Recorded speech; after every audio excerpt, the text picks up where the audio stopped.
நம்ம இது வரைக்கும் மற்ற எல்லா சப்ஜெக்ட்டுமே கொஞ்சம் கொஞ்சம் டச் பண்ணியிருக்கோம். அக்கௌண்டன்சி மாத்திரம் ஃபஸ்ட்லேருந்து எதுவுமே தொடவே இல்லை. அதனால் இன்றைக்கி வந்து அக்கௌண்டன்சி ஸ்டார்ட் பண்ணுவோம். இந்த அக்கௌண்டன்சியில் வந்து லெசன் 1 +1க்கான லெசன் 1 கிளாஸ். லெசன் 1ல் என்ன சொல்கிறாங்கன்னா, அக்கௌண்டன்சி அப்படின்னா என்ன அப்படிங்கிறத ஒரு டெஃபனிஷன் மாத்திரம்தான். அக்கௌண்டன்சினா என்ன? இப்போ நம்ம நார்மலாக ஒரு பிஸ்னஸ் ஸ்டார்ட் பண்ண போகிறோம்.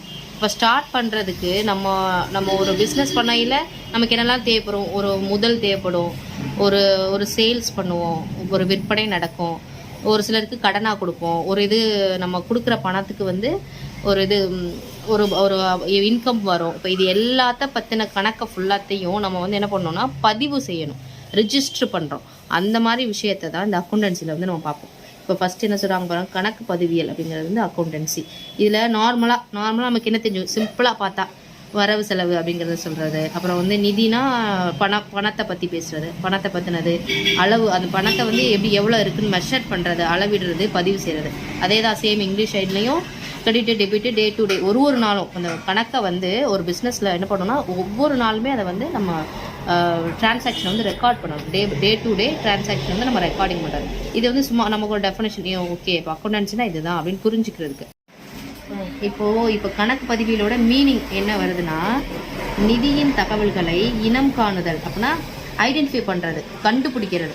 இது என்ன மாதிரி இருக்குது, நிதி வர்றதா போகுதா அப்படின்ற அந்த பணத்தோடைய அந்த குவாலிட்டி அப்படின்றத நம்ம கண்டுபிடிக்கணும். என்ன டைப்பான பணம் வருது, வரவு செலவு அப்படின்றது தான் அதை இனம் காணுதல்னு சொல்கிறது. அப்புறம் அளவிடுதல், பதிவு செய்தல், வகைப்படுத்துதல், சுருக்கமுணர்த்தல், உய்த்துணர்த்தல் மற்றும் தகவல்களை தெரிவித்தல். அப்போ இது எல்லாமே எதுக்குன்னா, நம்ம என்றைக்கோ ஒரு டிரான்சாக்ஷன் பண்ணியிருந்திருப்போம். ஒரு பிஸ்னஸ் ஸ்டார்ட் பண்ணும்போது ஜனவரி மாதத்தில் கூட ஏதாவது ஒரு சேல்ஸ் பண்ணியிருப்போம். அப்போ சேல்ஸ் பண்ணையில் ஒரு 1000 ரூபா வருது, மீதி ஒரு 500 ரூபா பெண்டிங் இருக்குன்னா, ஜனவரியில் இருந்த காசு நம்ம டிசம்பர் வரைக்கும் ஞாபகம் வச்சுக்க முடியுமா? முடியாது. அப்போது அந்த விஷயத்தை நம்ம வந்து பதிவு செஞ்சு வைக்கும் போது அது எல்லாமே நமக்கு திருப்பி அது ஒரு பின்னாடி ஒரு டயத்தில் அது யூஸ் ஆகும், திருப்பி பார்க்குறதுக்கு. அந்த ஒரு காரணத்துக்காண்டி தான் வந்து இந்த பதிவியில் வந்து நம்ம ஃபஸ்ட்டு உருவாக்குறாங்க. சேம் இப்போ இங்கிலீஷை டெஃபினேஷன் பார்க்கும்போது ப்ராசஸ் ஆஃப் ஐடென்டிஃபைங் அப்படிங்கிறது தான் என்னன்னு கண்டுபிடிக்கிறது. Measuring, recording, classifying, summarising, interpreting and communicating financial information. இங்கே ரெக்கார்டிங், அப்போ இது தெரியும்ல, மெஷரிங்னா என்ன மாதிரியான இது, ஐடென்டிஃபைனா சேல்ஸா இல்லை வரவா செலவா அப்படின்னு வர்றது, அது என்ன மாதிரியான அந்த பணம் இருக்குது அப்படின்னு சொல்கிறது ஐடென்டிஃபைங். மெஷரிங்கிறது அது மாதிரி தான், எந்த இதில் எவ்வளோ அளவுக்கு மெஷர்மெண்ட்டு யூனிட்ஸில் மெஷர் பண்ணுறோம் பார்த்தீங்களா. பணமாக மெஷர் பண்ணுவோம், இன்னொன்றில் வந்து பொருளுக்கு வந்து குவான்டிட்டியில் மெஷர் பண்ணுவோம், லிட்டர் கணக்கு, அந்த மாதிரி மெஷரிங்கில் வந்து.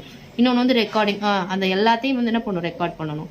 அப்புறம் கிளாசிஃபைங், எல்லாத்தையும் தனித்தனியாக பிரித்து வச்சுக்கிறது. சம்மரைசிங், எல்லாமே வந்து சுருக்கமாக பண்ணணும். இன்டர்பிரேட்டிங்னாலும் நம்ம எக்ஸ்பிளைன் பண்ணுற மாதிரி தான். கம்யூனிகேட்டிங் ஃபினான்ஷியல் இன்ஃபர்மேஷன்னா ஏற்கனவே உள்ள விஷயங்களை நமக்கு திரும்ப கொஞ்ச நாள் கழித்து அந்த ஒரு இன்ஃபர்மேஷனை கொடுக்கணும். பணம் சம்மந்தப்பட்ட எல்லா விஷயத்தையும் வந்து கொடுக்கணும், அந்த டேட்டாஸ். அதுதான் வந்து நார்மலாக அக்கௌண்டன்சி அப்படிங்கிறதுக்கான மீனிங். இதில் நம்மளோட மெட்டீரியலில் வந்து நிறையா கொடுத்துருப்பாங்க, டெஃபனிஷன்ஸ் நிறையா இருக்கும் ஒன்றுக்கும். அதில் நம்ம முக்கியமாக படிக்க வேண்டியது வந்து இந்த அமெரிக்க கணக்கியல் அப்படின்னு அந்த ஒரு அமெரிக்கா அக்கௌண்டிங் அசோசியேஷன் அப்படின்னு சொல்லிட்டு அவங்க ஒரு டெஃபினிஷன் கொடுத்துருப்பாங்க. அப்போது இதெல்லாம் வந்து நீங்கள் அப்படியே டெஃபினிஷனை வந்து நல்லா மனப்பாடம் பண்ணிடணும்.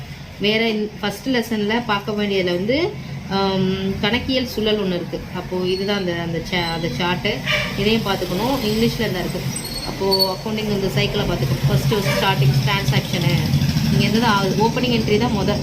அதே மாதிரி இங்கே தொடக்க பதிவு தான் முதல்ல. இங்கேருந்து அப்படியே ஸ்டார்ட் ஆகி வரும்னு வந்து வச்சுக்கணும். இந்த இதை பார்த்துக்கணும். ஒருவேளை ஒரு கொஷினில் கூட கேட்கலாம், அக்கௌண்டிங் சைக்கிளை எழுதுங்க வரீங்க அப்படின்னு சொன்னால் இதை வந்து நம்ம போட்டு விட்டுருணும். அடுத்ததில் வந்து ஃபஸ்ட் லெசனில் பொதுவாக ரொம்ப பெருசாக இருக்காது. அடுத்தது என்ன டாபிக் வருதுன்னா, அந்த கணக்கு, அந்த அக்கௌண்டிங்கில் உள்ள டேர்ம்ஸ், சில வார்த்தைகள் வந்து முக்கியமான வேர்ட்ஸ் இருக்குது. நார்மலாக நம்ம பயன்படுத்துகிற வார்த்தையை தாண்டி கொஞ்சம் டிஃப்ரெண்ட்டான வேர்ட்ஸ்லாம் இருக்கும். அந்த வேர்ட்ஸ்லாம் இது தமிழில் இருக்குது. நடவடிக்கை, ரொப்பு நடவடிக்கை, கடன் நடவடிக்கை, இதில் வந்து ஒரு 18-20 இருக்கும். இதெல்லாம் நீங்கள் படிச்சுக்கோங்க. அது வந்து நான் உங்களுக்கு இமேஜ் போட்டு விட்றேன். அதே மாதிரி இங்கிலீஷ்லேயும் இந்த credit debit transaction, loss, profit, sales, asset, invoice அப்படின்னா அதில் கொஞ்சம் இருக்குது. அப்போ இந்த டேர்ம்ஸ் எல்லாம் பார்த்துக்கணும். அப்போ நமக்கு 5 மார்க்கில் என்ன கேட்கலான்னா, இந்த மாதிரி அக்கௌண்டிங் டேர்ம்ஸை பற்றி ஏதாவது ஒரு 10 அக்கௌண்டிங் டேர்ம்ஸ் பற்றி எழுதுங்க அப்படின்னு சொல்லலாம். அப்போது அடுத்து நம்ம என்ன பண்ணுவோம், அதை பற்றி நமக்கு எல்லாத்தையும் தேவையில்லை, இல்லைன்னா ரொம்ப இம்பார்ட்டண்டான டேர்ம்ஸ் எது அப்படின்னு கூட கேட்கலாம். அந்த மாதிரி அதுக்கான இந்த டேர்ம்ஸ் ஆனால் பற்றினா கொஞ்சம் டெஃபினிஷன் வந்து படிச்சுக்கிறோம். அதோட இமேஜும் உங்களுக்கு இருக்கும். ரெண்டாவது உங்களோட மெட்டீரியல்ஸ்லையுமே இருக்கும். அதை பற்றி கொஞ்சம் படிச்சிருங்க. இதுதான் வந்து லெசன் 1. லெசன் 1 ஜஸ்ட் இன்ட்ரொடக்ஷன் மட்டும்தான். முடிங்க நெக்ஸ்ட் கிளாஸில் வந்து லெசன் 2 பார்ப்போம். தேங்க்யூ.